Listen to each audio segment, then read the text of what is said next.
Beverly D and Jenny R showing her speed right away, and Eddie Baird sends Jenny R straight out to the front and straight to those rails.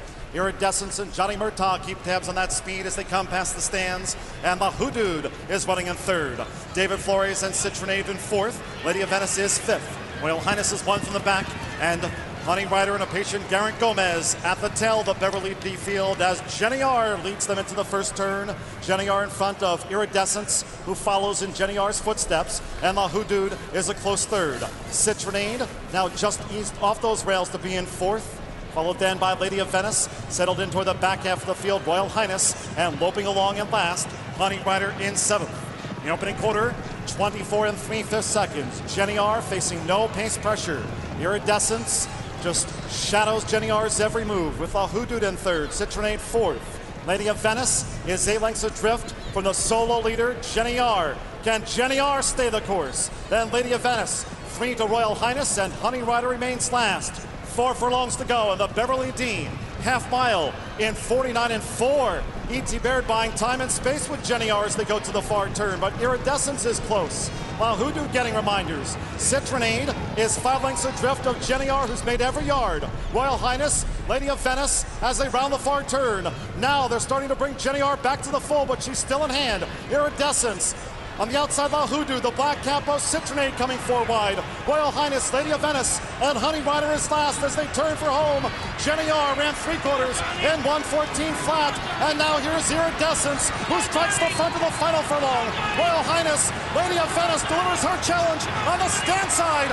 Final half furlong, Iridescence still just holding Royal Highness on one side. Iridescence, Royal Highness in a bomber of the Beverly D. Royal Highness and Renee Douglas, but only just. Iridescence was there in the driving finish to be second. Lady of Venice and Citronade finished a disappointing fourth. All right, John, thank you. So Royal Highness, we wondered, second race off an almost 5-month layoff, enough preparation for this tough field, and Royal Highness answering that emphatically, yes. Yeah, you go back to the Long Island handicap in November, and she ran on good ground, so you know that she really liked the ground. Very good ride by Renee Douglas, getting the last run. I was surprised Iridescence was run down by taking the lead late in the race. Iridescence had the absolutely perfect trip by Johnny Murtaugh because David Flores took Citronade. Supreme confidence Flores showed in his filly, taking her so far back off the pace, but she just doesn't want to run that way. She's not as good from off the pace. And there you see Royal Highness. Wow.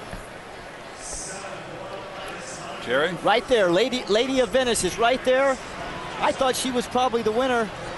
You have Iridescence right there. I thought she would hold on, but Royal Highness with Renee Douglas, who's the leading rider here at Arlington Park, knows this turf course as well as anybody, measured his time and his run just perfectly to get up at the wire.